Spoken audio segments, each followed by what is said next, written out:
Hello students, आज हम बात करेंगे पोल्स क्या होते हैं। तो पोल और सिंपल पोल जो ये टर्म्स है ये बहुत ज़्यादा यूज़ होती है कंपटीशन में।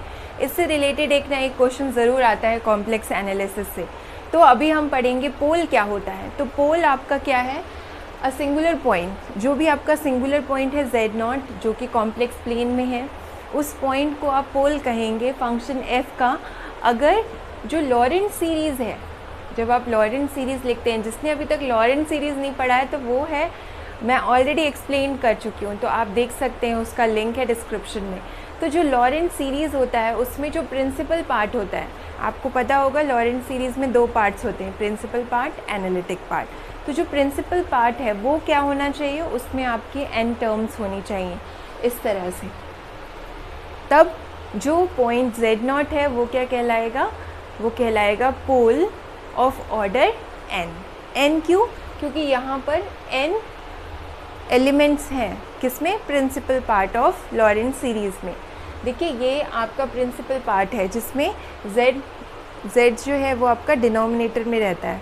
आप पढ़ लीजिए पहले लॉरेंट सीरीज़, जिससे ये क्लियर हो जाएगा कि इस टाइप से रहती है लॉरेंट सीरीज़, आपकी नेगेटिव पावर ऑफ z रहता है, ठीक है। तो और ये क्या है, ये आपके कॉन्स्टेंट्स हैं, ठीक है। तो ये जो है ये आप a minus n not equal to zero, मतलब कि ये आपके n होने चाहिए, n नंबर्स होने चाहिए। तब ये जो एलिमेंट्स n रिप्रेजेंट कर रहे हैं, ये ही आपका ऑर्डर होगा उस पोल का। जिस पॉइंट पर आप पोल बता रहे हैं Z0 पर, उसका ऑर्डर कितना होगा, n, क्योंकि इसके प्रिंसिपल पार्ट में n एलिमेंट्स हैं, ठीक है, n टर्म्स हैं, n नंबर ऑफ टर्म्स है principal part of Laurent series में।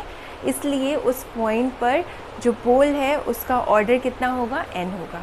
ये तो एक डेफिनेशन हुई। इसकी अनदर डेफिनेशन ये है जिसमें क्या रहता है, इसमें आपका सेम वही चीज़ है, ओनली आपको एक पॉजिटिव इंटीजर n मिलता है, और जब आप उसको मल्टीप्लाई कर देते हैं अपने फंक्शन से, जैसे ये f(z) हमारा फंक्शन है, उससे हमने इसको मल्टीप्लाई किया z minus Z0 to the power n, और लिमिट ले ली z टेंड्स टू Z0, तब इसकी वैल्यू नॉन ज़ीरो आनी चाहिए, और कोई भी कांस्टेंट नंबर हो सकता है लेकिन नॉन ज़ीरो होनी चाहिए। तब भी ये आपका n क्या होगा, तब आपका ये Z0 पोल कहलाएगा ऑफ ऑर्डर n। तो ये अगर आपको और अच्छे से समझना है तो अब हम देखेंगे नेक्स्ट एग्जाम्पल, जिसमें और क्लियर होगा आपको ये चीज़। देखेंगे एग्जाम्पल्स क्या हो सकते हैं पोल्स के। तो यहाँ पर एक फंक्शन मैंने लिखा है f(z) is equals to z square minus 3 divided by z minus 2 to the power 5 into z minus 3। तो ये एक फंक्शन है। सबसे पहले हम बात कर लेते हैं इसकी सिंगुलैरिटी किस पॉइंट्स पे है। तो सिंगुलैरिटी कहाँ होगी, जहाँ पर ये डिनोमिनेटर ज़ीरो होगा। तो यहाँ पर जब आप देखेंगे for singular points, for singular points of function f, ठीक है, तो वो क्या लेंगे आप, डिनोमिनेटर ज़ीरो लेंगे। तो z minus 2 to the power 5 into z minus 3 equal to zero. और ये कहाँ पर ज़ीरो होगा, जहाँ पर z की वैल्यू 2 होगी, और यहाँ पर जहाँ पर z की वैल्यू 3 होगी। इसका मतलब कि ये जो फंक्शन है उसके सिंगुलर पॉइंट्स दो पॉइंट्स हैं, एक है z इक्वल टू 2 एंड दूसरा है z इक्वल टू 3। और ये कैसे सिंगुलर पॉइंट्स हैं, ये आइसोलेटेड सिंगुलर पॉइंट्स हैं। क्यों, क्योंकि ये जो 2 और 3 हैं, दो ही सिंगुलर पॉइंट्स हैं, और जब आप इसको ड्रॉ करेंगे, सपोज़ ये 2 है, ये 3 है, तो ये पॉइंट के अलोंग आप एक सर्कल ड्रॉ कर सकते हैं ऑफ रेडियस डेल्टा, और इसको सेंटर मानकर, जिसमें ये दूसरा सिंगुलर पॉइंट नहीं आ रहा है उसके अंदर, सर्कल के अंदर, इसलिए ये आइसोलेटेड है। इसी तरह से ये भी आइसोलेटेड है। आइसोलेटेड मीन्स एकदम अलग। तो ये आइसोलेटेड क्यों है, क्योंकि इनके अराउंड एक सर्कल हम ड्रॉ कर सकते हैं ऑफ रेडियस डेल्टा, इसको सेंटर मान के सिंगुलर पॉइंट को, और उस सिंगुलर पॉइंट के सर्कल में, जैसे इसकी बात करें तो इसमें दूसरा सिंगुलर पॉइंट नहीं आ रहा है, सपोज़। इसी तरह से यहाँ पर ये वाला सिंगुलर पॉइंट इसके अंदर नहीं आ रहा है सर्कल के, और हम ऐसा सर्कल ड्रॉ कर पा रहे हैं, इसलिए ये singular points isolated singular points हैं, ठीक है। अब हम बात कर लेते हैं पोल की, ठीक है। तो सिंगुलर पॉइंट्स जो होते हैं उसी के लिए आपका पोल होगा अगर उसके, सबसे पहली डेफिनेशन मैंने बताई थी, अगर आप इसका लॉरेंट सीरीज़ एक्सपेंशन लिख सकते हैं तो आप उसमें देख सकते हैं प्रिंसिपल पार्ट में कितने टर्म्स हैं, वो आपका रिप्रेजेंट करता है पोल ऑफ ऑर्डर n। या दूसरी डेफिनेशन जो मैंने बताई थी उसमें क्या होता है, there exist an integer n। तो यहाँ पर जब हम बात करेंगे तो पहला हम ले सकते हैं 5, और इसको अगर हम फंक्शन f(z) से मल्टीप्लाई कर दें और लिमिट ले लें कहाँ से कहाँ तक, z टेंड्स टू 2। ठीक है, ये मैंने बताया था ना अभी इसके पहले डेफिनेशन में आपने देखा था कि अगर limit z tends to z0 z minus z0 to the power n f(z) ऐसे हम निकाल सकें, ऐसा n चूज़ कर सके जिसको जब हम मल्टीप्लाई करें इसके पावर को f(z) से और लिमिट रखें तो ये वैल्यू a आनी चाहिए, मीन्स नॉट इक्वल टू 0 आना चाहिए, कोई भी कांस्टेंट हो सकता है। तब ये जो फंक्शन f है इसका ये z0 पोल होगा ऑफ ऑर्डर n। तो यहाँ पर जो हमारा फंक्शन है, अगर हम z minus 2 to the power 5 ले लें प्रोडक्ट में इसके साथ, तो अब आप जब मल्टीप्लाई करेंगे तो यहाँ पे देखिए जब यहाँ f(z) की वैल्यू रखेंगे तो ये तो कैंसिल आउट हो जाएगा और बचेगा z² minus 3 divided by z minus 3। और आप इसमें पहले आइडेंटिटी लगा दीजिए। ठीक है, आइडेंटिटी लगाएंगे तो ये z माइनस 3।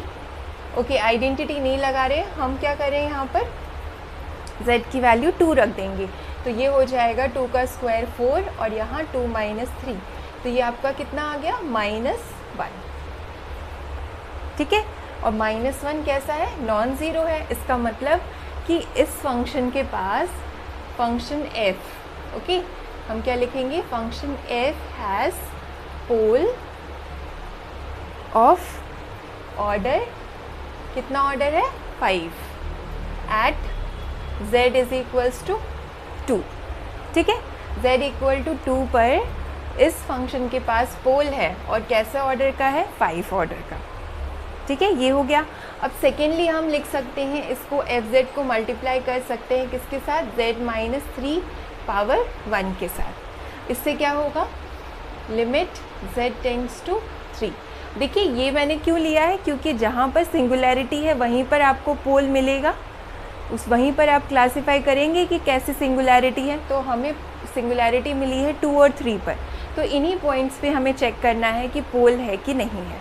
ठीक है, या कौन सी सिंगुलैरिटी है। अभी हम पोल की बात कर रहे हैं, तो आपने यहाँ पर ले लिया z tends to 3 z minus 3 f(z). तो हमने 1 क्यों लिया पावर, क्योंकि इससे ये कैंसिल आउट हो जाएगा और फिर आपका जो आप वैल्यू रखेंगे तो वो नॉन ज़ीरो आने की पॉसिबिलिटी है।